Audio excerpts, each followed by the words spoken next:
Ibrahim Traore is not your average world leader. At just 34 years old, he's not only the youngest head of state globally but also a native of Burkina Faso. Now, before we get into the nitty-gritty, let's take a moment to acknowledge Traore's unique rise to power. He was a key player in the 2022 Burkina Faso coup d'état, bringing the patriotic movement for safeguard and restoration junta to the throne. Fast forward to the coup aftermath, Traore assumed the role of interim president. Since taking over power, Traore's not your typical head of state. He's all about being relatable, open to dialogue, and laser-focused on development.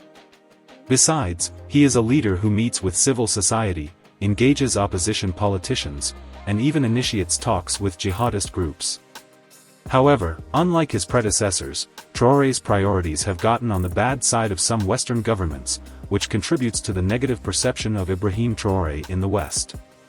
This has contributed to the Western governments passively attacking Traore's government through the media and executing some aggressive policies against Burkina Faso. Therefore, in this video, we will explore the shocking reasons why the West hates Ibrahim Traore, starting with the reason number 6. Failure to restore democracy. Burkina Faso is a nation grappling with political upheaval and jihadist threats. However, its leader, Captain Ibrahim Traore, who promised to steer the country back to democracy, seems to be taking a back seat. Recently, Traore dropped a bombshell on state TV, declaring that elections are not a priority, and in a country plagued by militia violence, Traore emphasizes that security is the real priority for Burkina Faso at the moment. Notably, in Burkina Faso over 17,000 lives have been lost since 2015, and in 2023 alone, a staggering 6,000 deaths. The numbers don't lie, and they scream a dire need for security measures. But that's not all. Traore is planning to undertake constitutional changes, aiming to make it more representative of the masses. He claims the current constitution reflects a handful of enlightened people, sidelining the popular masses. Notably, Traore insists that the present text doesn't allow Burkinabes to evolve peacefully. 5. Domestic and foreign diplomacy. Burkina Faso is a country where foreign affairs are anything but stable. Captain Ibrahim Traore, the mastermind behind a coup, has been shaking things up on the international stage. First off, Traore decided to play musical chairs in his cabinet. Olivier Rouamba, the foreign minister, got a surprise pink slip and was replaced by Karamoko Jean-Marie Traore. What surprises most people is the fact that Olivier was supposedly in Traore's inner circle, so the question is buzzing around. Why the sudden shuffle? But hold on to your intrigue, because the shakeup didn't stop there. Traore, flexing his power, swapped out the mining and energy minister, Simon Pierre Boussim, for Yakuba Zabra Guba because of the decline in gold production amidst security concerns and coups.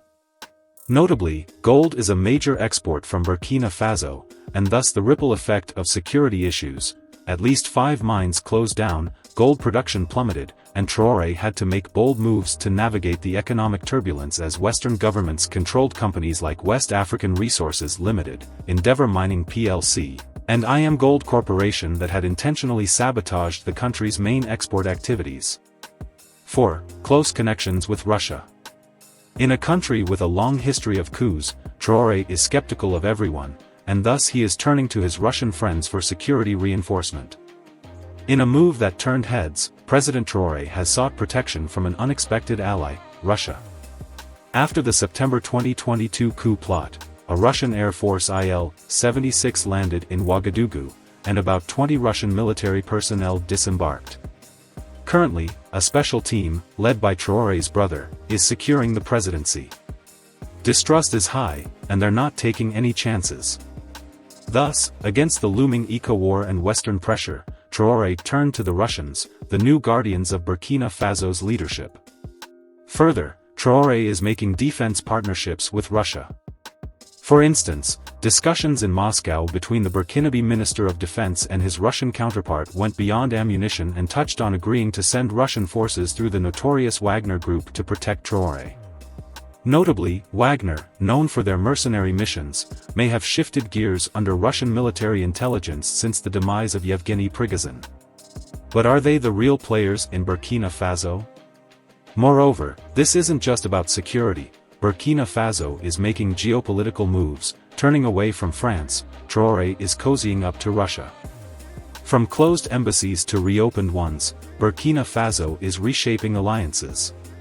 Besides, Burkina Faso is not just seeking military support. Traore, during a meeting with Putin, pitched the idea of a nuclear power plant. Overall, as the West condemns, Russia embraced since Traore's pivot aligns with Russia's grand strategy in Africa. 3. Fiery talks against the West. At the second Russia-Africa summit in St. Petersburg, Russia, Traore took the stage, addressing African leaders, including Putin.